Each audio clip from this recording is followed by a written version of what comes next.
리베로의 부름으로 주님 앞에 나아가도록 하겠습니다. 우리의 도움은 천지를 지으신 여호와의 이름에 있도다. 아멘. 하나님께서 우리를 이 자리 가운데 초대해 주셨습니다. 우리 주님의 은혜를 생각하며 이 시간 주님 앞에 온전한 예배자로 나아갑시다. 함께 사도신경 고백하심으로 우리가 믿는 바 신앙을 고백하도록 하겠습니다.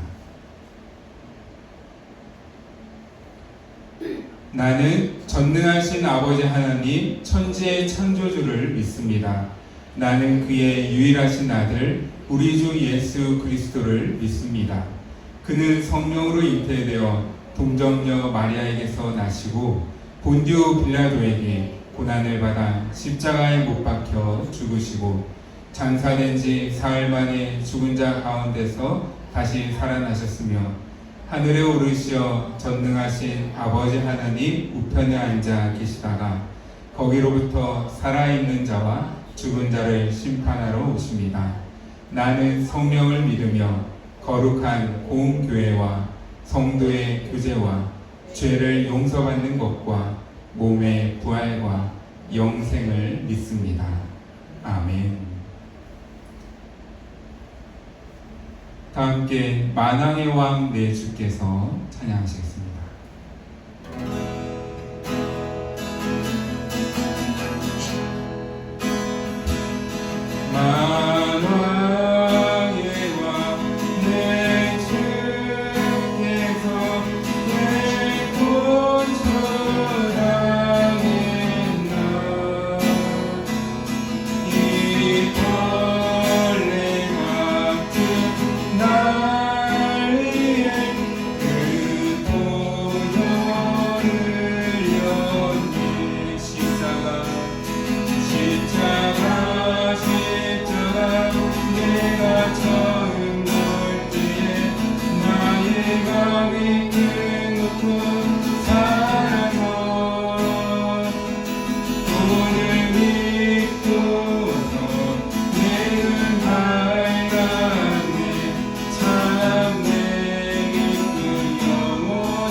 이어서 나를 향한 주의 사랑 찬양입니다.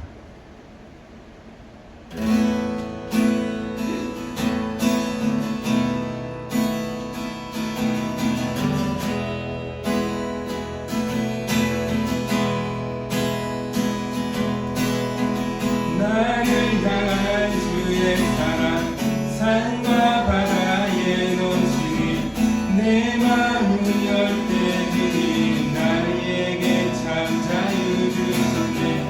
늘 진리 속에 거하며 나의 손을 높이 들고 언제나 주님의 사랑을 노래. 나를 향한 주의 사랑 산과 바다에 넘치니 내 마음을 열 때들이 나에게 참 자유 주셨네.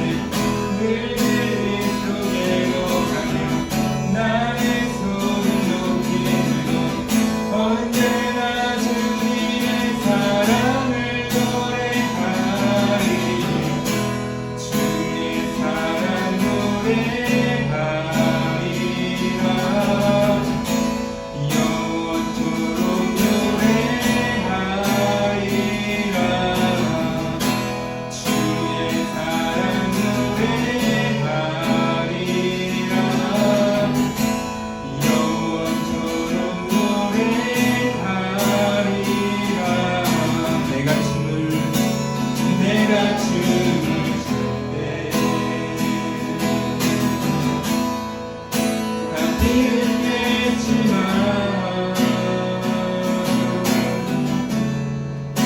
그들도 주를 알게 되며 함께 기뻐 주를 주게 되리. 주의 사랑 노래하리라. 영원토록 노래하리라. 주의 사랑 노래하리라.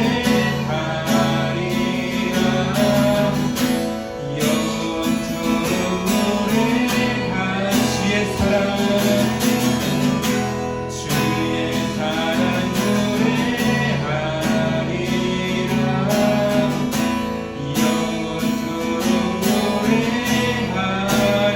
노래하리라. 주의 사랑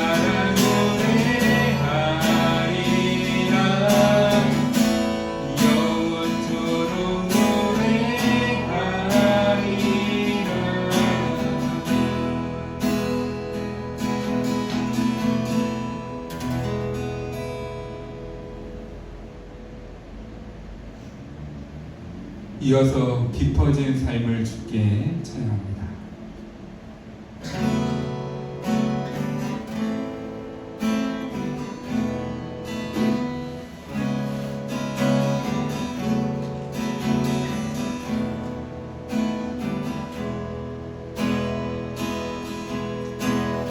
은혜로 날 보듬으시고 사랑으로 품어주셔도 내 마음만 자랐고 지키지 못하는 이 모습 부끄럽습니다. 따스한 곁을 내어주신 주님 앞에 나갑니다. 표현 못할 눈물로 나를 붙드시는 그만 바라봅니다.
두려운 거는 마라 주가 동행하니 주를 지하며 오늘을 걷네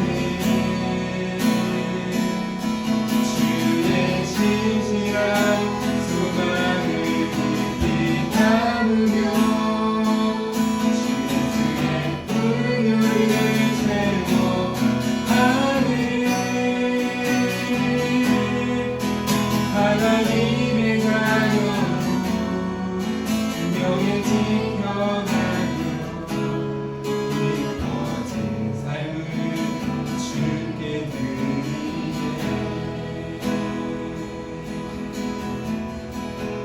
우리 시간의 예배를 위해서 또 하나님의 나라와 그의 의를 위하여 함께 기도하며 나가겠습니다. 기도합니다.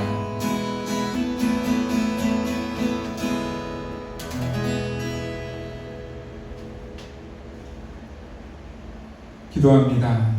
사랑과 은혜가 풍성하신 하나님 아버지, 모든 찬양과 영광을 받으시기 합당하신 주님 앞에 나아갑니다. 이 시간 우리의 마음과 뜻을 다해 온전히 주님 한 분만을 높이게 하여 주시옵소서. 역사의 주관자 되시는 하나님, 주님의 나라와 뜻이 이 땅 가운데 이루어지기를 이 시간에 기도합니다.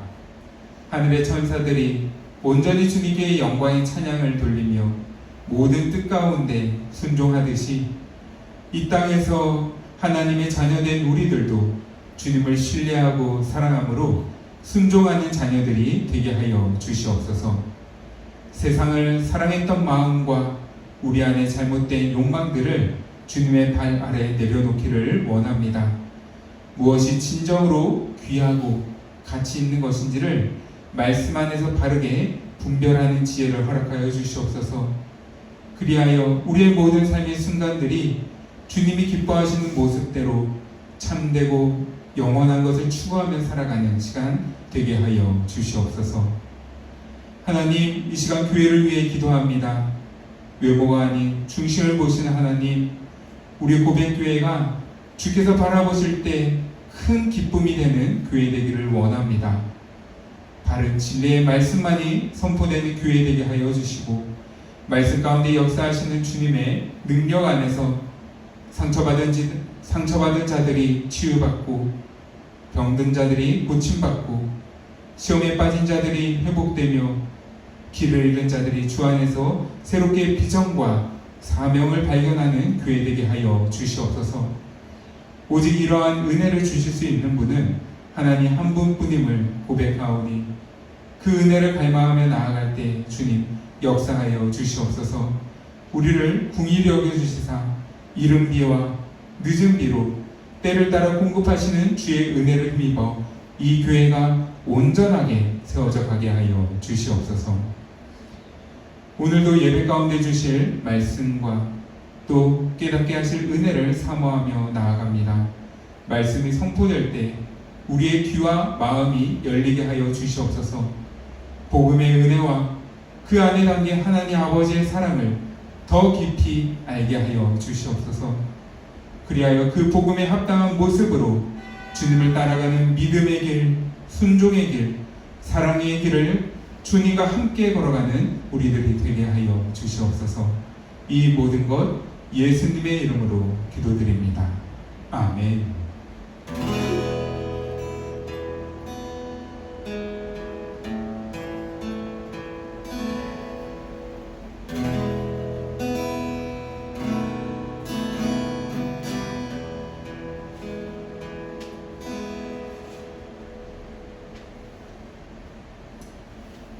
광고 전하도록 하겠습니다.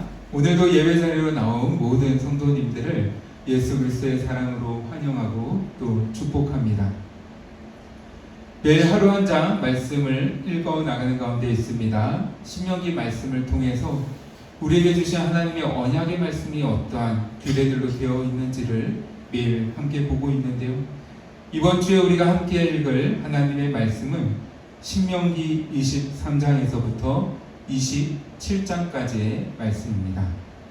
매일 말씀을 통해서 주님과 동행하는 복을 누리는 우리 모두가 되기를 축복합니다. 다음 주일은 어느덧 6월 마지막 째 주일입니다. 다음 주일에는 성찬 예식이 진행됩니다. 성찬의 은혜를 사모하심으로 한 주간에도 기도로 또 구별된 삶으로 준비해 주시기를 부탁드립니다. 오늘 예배 후에도 식사와 또 간단한 다과가 준비되어 있습니다. 함께 성도의 규제를 나눠주심으로 한 주간의 삶의 역사하신 하나님의 은혜들, 또 오늘의 예배 가운데 우리에게 부어주신 은혜들을 함께 나누면서 더 풍성해지게 되기를 소망합니다. 광고는 이것으로 마치고 함께 요리의 문답을 고백하는 시간 갖도록 하겠습니다. 오늘 우리가 함께 읽을 요리 문답은 하이델베르크 요리 문답 65문에서부터 68문까지입니다. 주보들을 혹은 앞에 있는 PPT 화면을 참고해 주시고요. 제가 질문을 읽으면은 답변은 함께 읽도록 하겠습니다. 제65문, 오직 믿음으로만 우리가 그리스도와 그분의 모든 복에 참여할 수 있는데 이 믿음은 어디에서 옵니까? 성령님에게서 옵니다. 성령께서는 거룩한 복음의 설교를 통하여 우리의 마음에 믿음을 일으켜 주시며 성례를 통하여 그 믿음을 굳세게 하십니다. 66문, 성례란 무엇입니까? 성례는 눈으로 볼 수 있는 거룩한 표시이며 공인입니다. 하나님께서는 성례를 통하여 복음이 약속한 것을 우리가 더욱 명확하게 이해할 수 있도록 훨씬 더 명확하게 선언하고 보증하십니다. 이 약속은 그리스도께서 십자가에서 단번에 속죄를 들이심으로써 우리에게 죄사함과 영원한 생명을 은혜로 베푸신다는 것입니다. 67문, 그러면 말씀과 성례, 이 두 가지는 우리의 믿음을 우리의 구원의 유일한 근거가 되는 것인 예수 그리스도의 십자가 희생으로 향하도록 하기 위한 것입니까?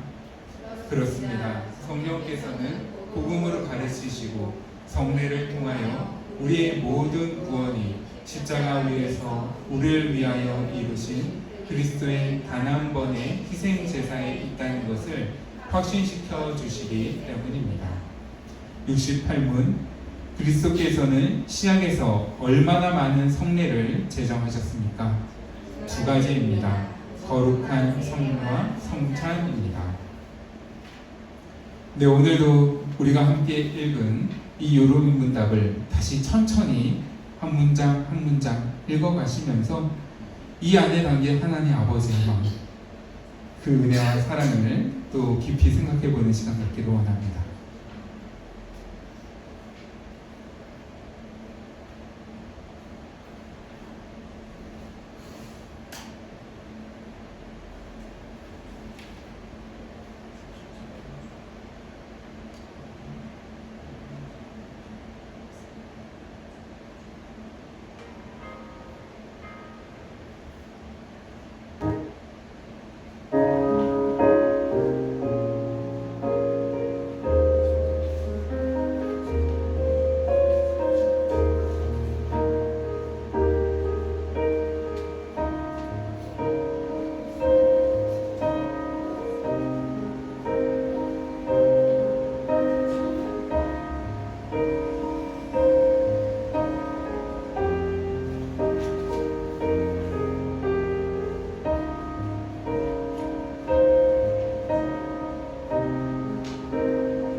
이어서 봉헌 시간입니다.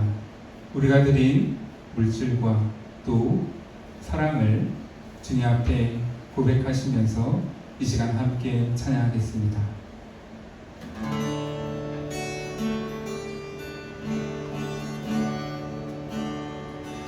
온 마음 다해 사랑합니다.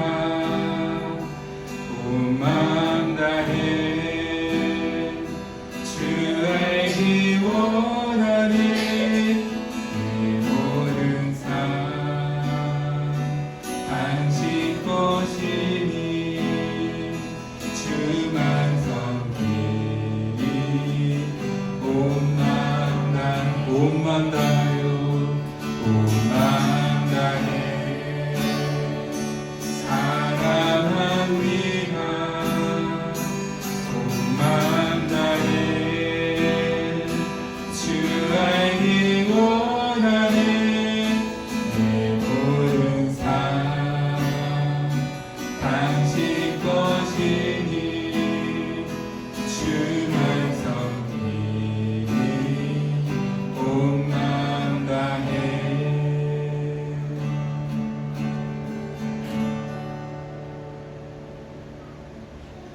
드려진 봉헌을 위해서 기도합니다.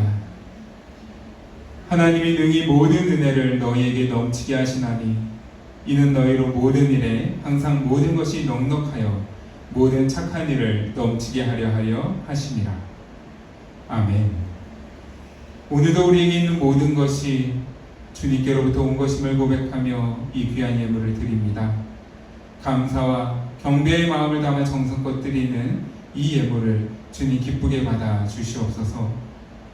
비록 땅에 속하여 살아가지만 하나님 나라에 속한 자로서 그 나라의 질서와 가치를 따라 살아가기를 원합니다. 말씀 안에서 지혜를 얻게 하시며 기도로 주님의 뜻을 묻고 따르는 순종을 통해 삶의 한 절이라도 그리스도의 아름다우심을 드러내는 우리가 되게 하여 주시옵소서. 하나님, 또한 물질의 다스림을 받기보다는 물질을 잘 다스리는 자가 되기를 원합니다. 궁핍과 공고함 가운데 처하지 않도록 보호하여 주시고 우리의 모든 필요를 주께서 친히 채워주시고 주님이 찾으시는 선한 청지기가 되어 내게 허락하신 것들을 통해 주님의 기쁨에 참여하는 자들이 되게 하여 주시옵소서.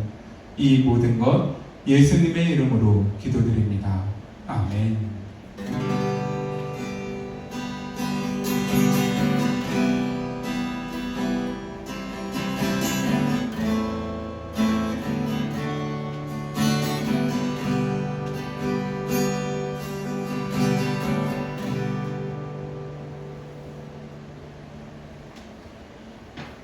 오늘 우리에게 주시는 하나님의 말씀 함께 보기 원합니다.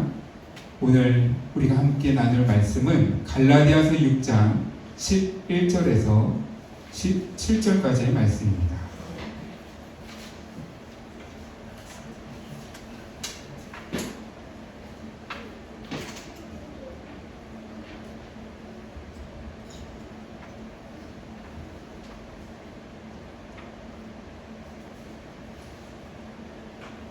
갈라디아서 6장 12절에서 17절까지의 말씀 함께 보시겠습니다.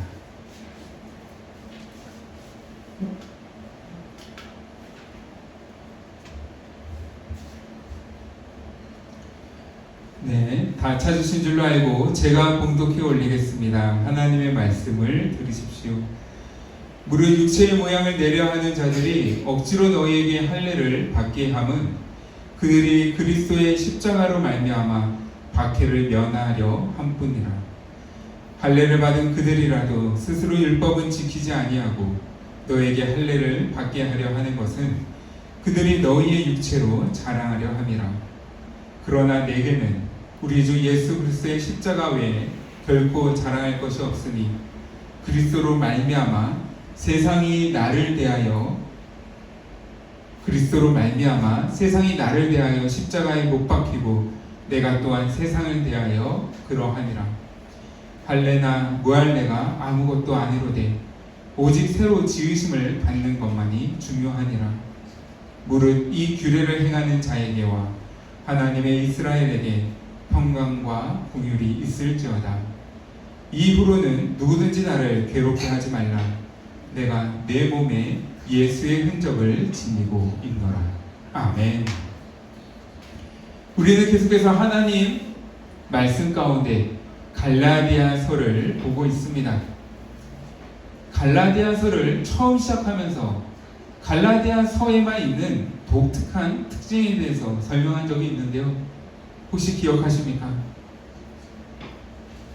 바울이 쓴 여러 서신서들 중에서 신약 성경을 보면은 총 13개의 책이 바울이 쓴 편지입니다. 그런데 그 13권의 책 중에서 유독 이 갈라디아서에만 있는 특징이 한 가지 있다고 했죠. 그것은 바로 시작하는 그 서문에서 수신자들을 향한 감사나 칭찬이 없다라는 것이었습니다. 다른 모든 편지들의 시작 부분을 보면은 바울은 항상 내가 너희들의 이야기를 듣고 나서 이러이러한 부분에서 참 내가 위로를 받았다. 내가 참 힘이 되었다. 내가 너희를 생각하면서 하나님께 참으로 감사하게 되었다. 라는 식으로 감사와 칭찬하는 구절이 꼭 나타납니다. 그런데 유일하게 우리가 함께 보는 이 갈라디아서에서만큼은 이러한 감사 인사, 칭찬의 말을 생략하고 있습니다. 여기에는 이유가 있었죠. 그 이유는 갈라디아서를 쓴 목적과 관련이 있었습니다. 바울은 이 갈라디아서를 쓸 때 갈라디아 지방에 있는 교회들에 많은 문제가 있다라는 소식을 듣게 되었습니다. 그들 가운데 거짓 교사가 침투해 들어가서 잘못된 복음을 가르쳤는데 많은 성도들이 그 거짓 교사들에게 속아 넘어가서 그 다른 복음을 받아들였다라는 이야기를 듣게 되었고, 그것이 교회를 흔드는, 그것도 그냥 가볍게 흔드는 문제가 아니라 교회의 본질 자체를 흔드는 중대한 문제라고 인식하고 나서 이 편지를 쓰게 되었습니다. 심각한 문제 상황을 바로잡고자 하는 목적을 가지고 이 편지를 쓰기 시작한 것이죠. 그래서 바울은 감사 혹은 칭찬을 생각했습니다. 이 편지를 읽게 될 갈라디아 교회 성도들이 이 편지 안에 담긴 내용을 진지하게 받아들이기를 원했던 것이죠. 그리고 더 나아가서 잘못된 자리에서 회개하고 철저히 돌이키기를 바랬던 것이죠. 이런 기조는 편지의 끝부분까지도 동일하게 유지가 됩니다. 오늘 본문을 읽으면 느껴지듯이 이 편지를 마무리하는 시점에서도 바울은 결코 가벼운 톤으로 이야기를 하지 않습니다. 다른 서신서들 같으면은 이쯤 왔으면, 이제 마무리할 시점이 되었으면은 바울은 몇몇 사람들의 이름을 언급하면서 안부를 묻거나 혹은 전체 성도들에게 축복의 말씀을 전하면서 조만간 내가 다시 너희들을 보기를 원한다. 그래서 이렇게 편지를 통해서, 글을 통해서 너희와 이렇게 주고받기보다는 내가 너희의 얼굴을 마주하며 하나님의 말씀을 나누기를 원한다. 와 같은 이야기를 했을 것입니다. 하지만 갈라디아서에서만큼은 바울은 끝까지 진지합니다. 특히 17절 구절을 보면은 어떤 비장함이 느껴지기까지 합니다. 오늘은 이 갈라디아서의 마지막 구절들을 우리가 함께 살펴보면서 예수의 흔적을 지닌 사람이라는 제목으로 함께 말씀의 은혜를 나누기 원합니다. 갈라디아 교회 가운데 침투해 들어온 거짓 교사들은 바울은 12사도에 속하지도 않았던 사람인데 왜 그가 사도인가에 대해 물으면서 바울이 가진 그 사도성의 의혹을 제기했습니다. 그렇게 함으로써 먼저 성도들로 하여금 바울과 먼저 심리적인 거리를 두도록 만들었고요. 그 다음에는 바울의 가르침은 무엇인가 부족한 것이 있다라고 말하면서 너희가 구원을 받기 원한다. 너희에게는 지금 무엇인가 부족하다. 너희가 할례를 안 받지 않았느냐? 너희가 구원을 받기 원한다면 구약의 율례들도 철저히 지키며 살아가야 하는데 그 중에 핵심은 할례에 있다. 너희는 반드시 할례를 받아야만 한다라는 것을 강조했습니다. 이렇게 이 거짓 교사들은 갈라디아 교회 성도들을 유혹하며 복음 아닌 다른 복음을 가지고 그들을 가르쳤는데요. 오늘 본문을 보면은 바울은 그러한 거짓 교사들을 육체의 모양을 내려 하는 자들이라고 부르면서 그들의 실체를 두 가지로 폭로합니다. 12절과 13절 말씀을 제가 다시 한번 읽어드리겠습니다. 무릇 육체의 모양을 내려 하는 자들이 억지로 너희에게 할례를 받게 함은 그들이 그리스도의 십자가로 말미암아 박해를 면하려 한 뿐이라. 할례를 받은 그들이라도 스스로 율법은 지키지 아니하고 너희에게 할례를 받게 하려 하는 것은 그들이 너희의 육체로 자랑하려 함이라. 아멘. 사기꾼들의 특징이 있습니다. 사기꾼들은 말을 번지르르 하죠. 그래서 마치 그의 말을 따르면 내가 바라는 무엇인가를 이루어줄 수 있는 것만 같다라는 생각을 들게 만듭니다. 그러면서 그들은 먼저 우리의 마음을 훔치죠. 하지만 속이는 자들은 겉으로 표현하는 것과는 다르게 속으로는 전혀 다른 마음을 품고 있습니다. 입으로는 이게 다 널 위해 하는 말이야. 야, 나만큼 널 생각하는 사람이 없어 라고 말은 하죠. 이렇게 말하면서 자기만은 신뢰할 것을 요구하지만 실제로 그들이 하는 모든 말과 행동은 상대방을 이용하기 위함입니다. 상대방이 가진 무엇인가를 빼앗아서 자신의 유익을 얻고자 그들은 거짓과 속임수를 사용하는 것입니다.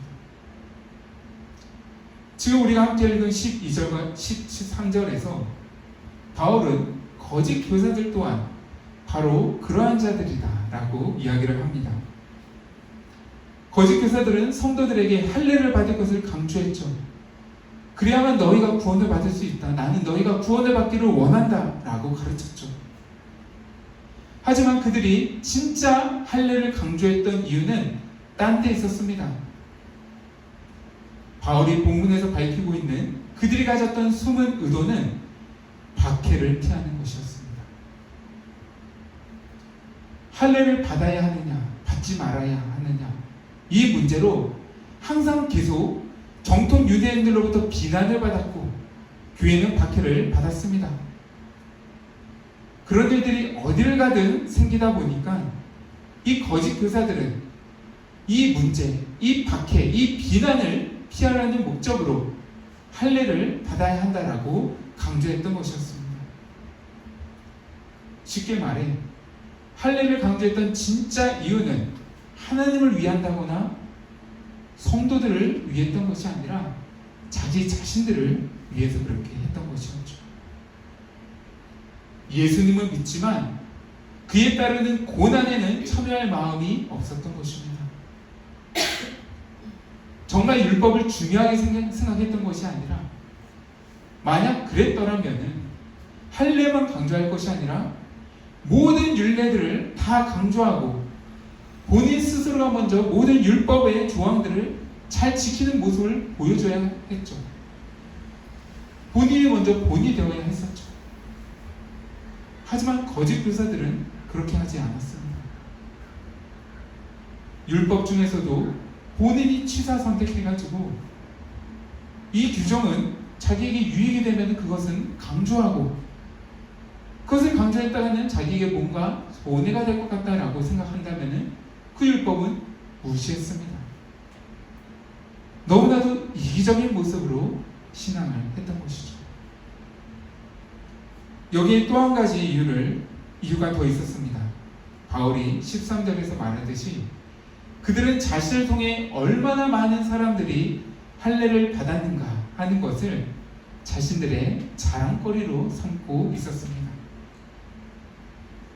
할례라는 의식은 남자들의 그 성기의 표피를 제거하는 의식이죠.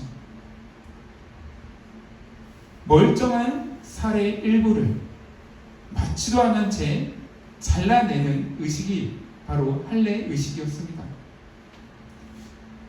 그렇게 함으로써 자기의 몸에 영원히 지워지지 않을 표식을 남기는 것이 할례였는데, 그러다 보니까 이 할례에는 크나큰 결단이 필요했습니다. 멀쩡한 살을 잘라내면 피도 많이 나고 얼마나 고통스럽겠어요. 그리고 이 흔적은 결코 다시 되돌릴 수가 없습니다. 그냥 영원히 몸에 간직하고 가져가야 하는 거예요. 그러다 보니까 할례가 가진 본래의 의미나 목적과는 상관이 없이 누군가에게 할례를 받게 하는 그것 자체가 종교 지도자들에게 자신의 영향력을 나타내고 자부심을 느끼게 만드는 것과 연결이 되었습니다. 그래서 거짓 교사들은 할례를 강조했던 것입니다. 이 교회 저 교회를 찾아 순회하면서 한 명이라도 자신을 통해서 할례를 받게 하는 것, 거기에 혈안이 되어 있었던 것입니다. 지금까지의 내용을 정리하자면 거짓 교사들이 할례를 강조함은 성도들을 정말로 사랑해서가 아니었습니다. 그들이 정말 참된 구원을 받게 하기 위해서가 아니었습니다. 그 안에는 그리스도로 인하여 받을 고난을 피하고자 하는 의도가 감추어져 있었군요. 또한 타인을 통해서 자신의 유익을 얻기 위한 목적이 숨겨져 있었습니다. 자신의 명성을 위해, 자부심을 채우기 위해, 자신이 남들보다 더 영향력이 높은 사람이다 라는 것을 나타내기 위해 성도들을 이용하고 자신이 가진 성경 지식을 이용하고 더 나아가 예수 그리스도의 이름을 이용했던 자들이 바로 거짓 교사들이었던 것이죠. 이러한 거짓 교사들의 숨어있는 의도와 목적을 폭로하면서 바울은 이제 14절에서 진짜 복음은 무엇인지, 진짜 복음이 자기 자신을 어떻게 바꿔 놓았는지에 대해서 이야기를 합니다. 14절 말씀을 제가 읽어드리겠습니다. 그러나 내게는 우리 주 예수 그리스도의 십자가 외에 결코 자랑할 것이 없으니 그리스도로 말미암아 세상이 나를 대하여 십자가에 못 박히고 내가 또한 세상을 대하여 그러하노라. 아멘. 바울은 여기에서 이제 자신에게는 십자가 외에는 결코 자랑할 것이 없다라고 이야기를 합니다. 이것은 거짓 교사들과 비교해서 할례를 자랑하는 거짓 교사들과 바울 자기 자신을 비교하면서 상대적으로 자신을 높이려고 했던 말이 아니었습니다. 이것은 겸손을 가정한 수사적 표현이 아니었죠. 복음 안에서 우리 모두는 어떠한 누구라 할지라도 예수 그리스도 십자가 외에는 자랑할 것이 하나도 없다라는 진실된 바울의 고백이었습니다. 나의 나된 것은 오직 하나님의 은혜로 된 것이다 라고 말하는 것이죠. 이어서 바울은 세상이 나를 대하여 십자가에 못 박혔고 나도 세상을 십자가에 못 박았다 라고 이야기를 합니다. 성도님들은 이 구절이 이해가 되십니까? 세상이 나를 십자가에 못 박았고 나도 이 세상을 십자가에 못 박았다 라는 이 구절이 어떤 식으로 이해가 되십니까? 우리는 이 구절을 어떻게 이해해야 할까요? 지금 여기에서 표현은 조금 어렵게 되어 있는데 쉽게 말하면 이것입니다. 바울은 이제 난 하나도 부럽지가 않다라는 말을 하고 있는 것입니다. 예전에는 바울에게도 그것들이 중요했습니다. 많은 제자들을 거느리는 사람이 되는 것, 뛰어난 리더십을 가지고 강한 영향력을 발휘하는 사람이 되는 것, 예전에는 바울에게도 그것이 중요했습니다. 또 탁월한 지성과 논리를 가지고 하나님의 말씀을 가르치고 잘못된 가르침을 상대적으로 압도하고 장악하는 것, 그래서 많은 제자들에게 자신을 존경하도록 만드는 것, 바울에게도 그것은 굉장히 중요했던 일이었습니다. 하지만 그리스도를 알고 나니까, 예수님을 자신의 구주로 모시고 나니까 바울은 달라졌습니다. 이제 그것들은 하나도 중요한 것이 되지 않았습니다. 바울은 바로 그 말을 하고 있는 것이죠. 나는 너희들이 추구하는 그것들 하나도 부럽지가 않다. 그것은 이제 더 이상 나에게 자랑거리가 되지 않는다. 그것을 통해서 이제 나는 더 이상 나의 정체성을 확인하지 않을 수 있게 되었다라는 말을 하고 있는 것입니다. 왜냐하면 바울은 이제 그리스도 안에서 자기 자신이 누구인지를 알았거든요. 또 그리스도가 주신 그 은혜 안에서, 십자가 안에서 자신이 자랑할 것과 추구할 것을 다 찾게 되었거든요. 이렇게 비유해 볼까요? 에르메스 백을 가진 사람은 길을 지나가다가 아무리 예쁜 가방이 보여도 그것에 마음을 뺏길 일이 없을 겁니다.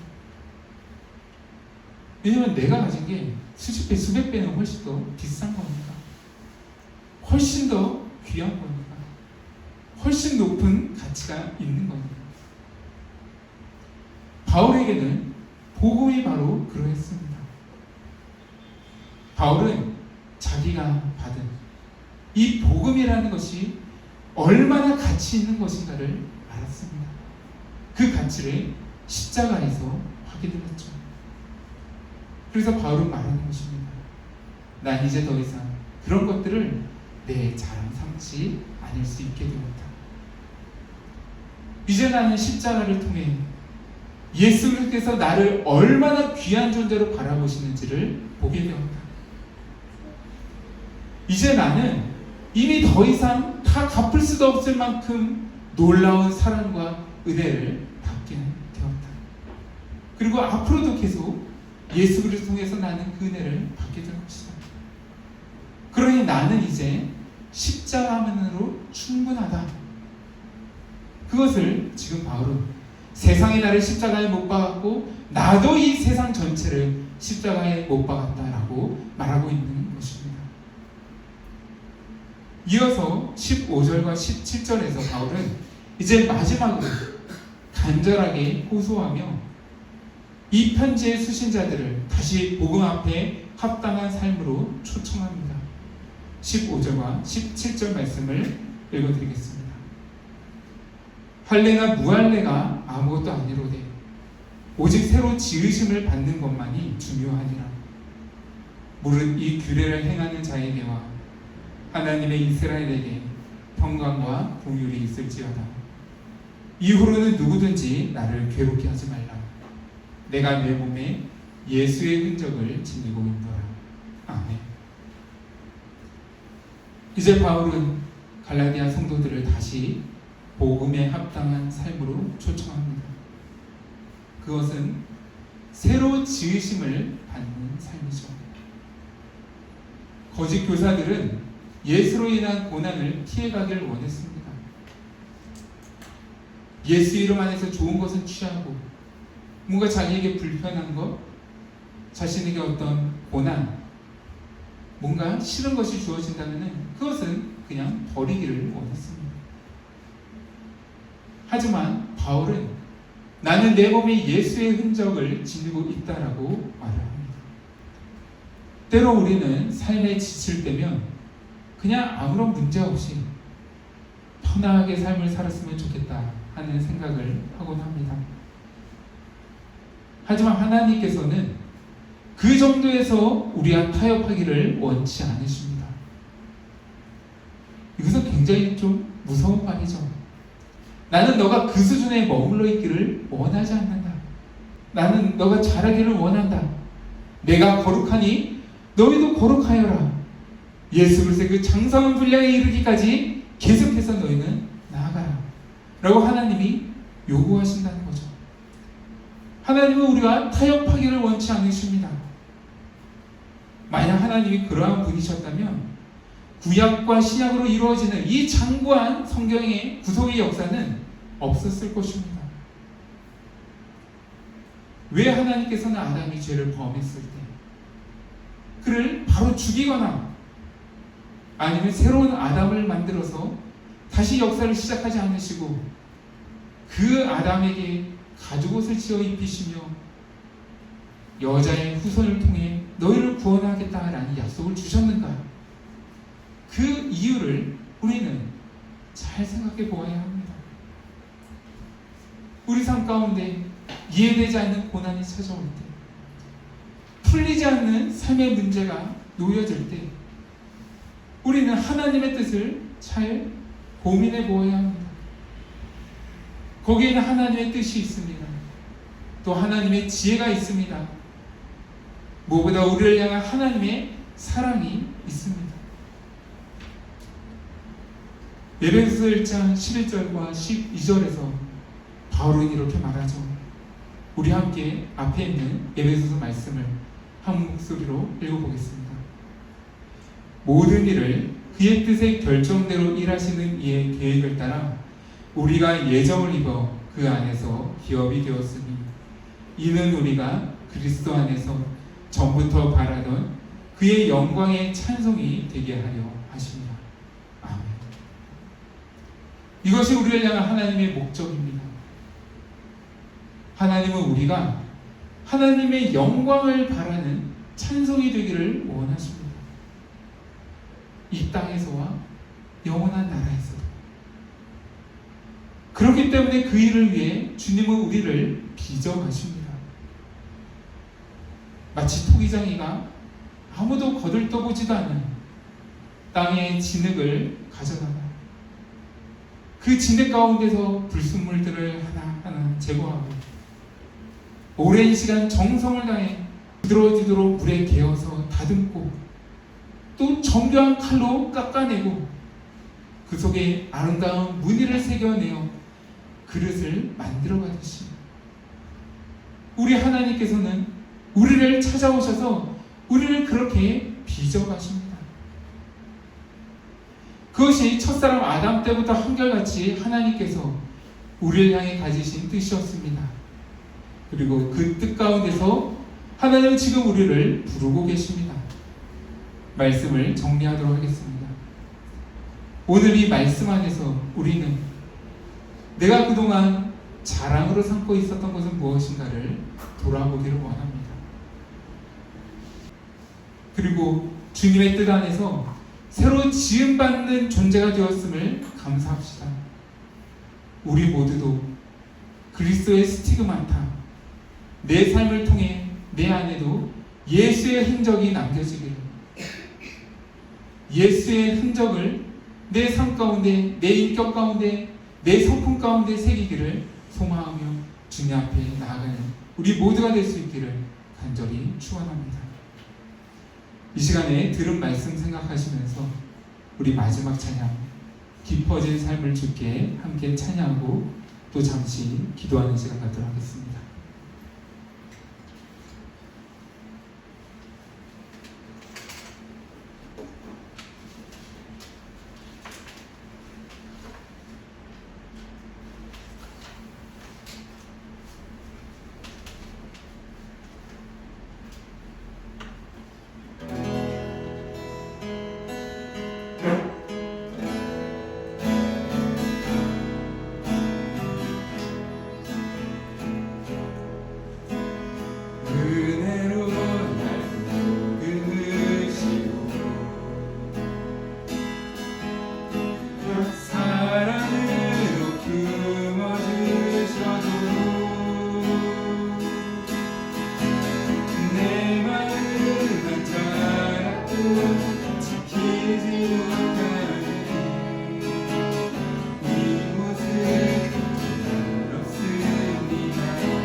하나님, 우리도 우리의 모든 자랑이 예수 그리스도의 십자가가 되기를 원합니다. 이미 우리 안에 이 세상 가장 귀한 보화가 주어져 있음을 하나님 잊지 말게 하여 주시옵소서.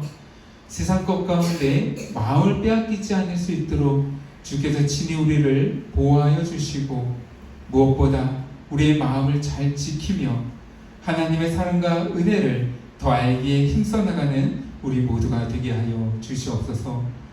또한 하나님 아버지, 우리가 살아가는 모든 삶의 순간들이 예수 그리스도의 흔적을 남기는 시간 되기를 원합니다.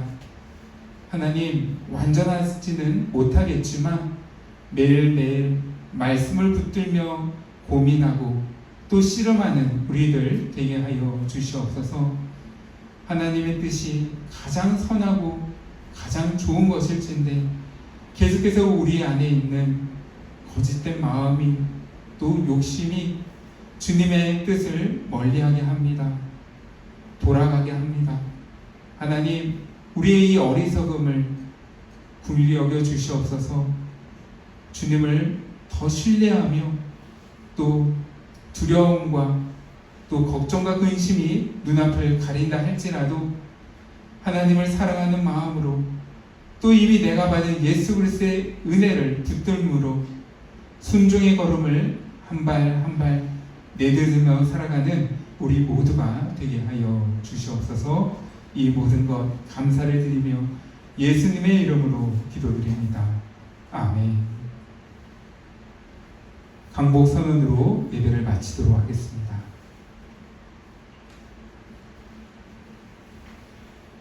주 예수 그리스도의 은혜와 하나님의 사랑과 성령의 교통하심이 너희 무리와 함께 있을지어다. 아멘.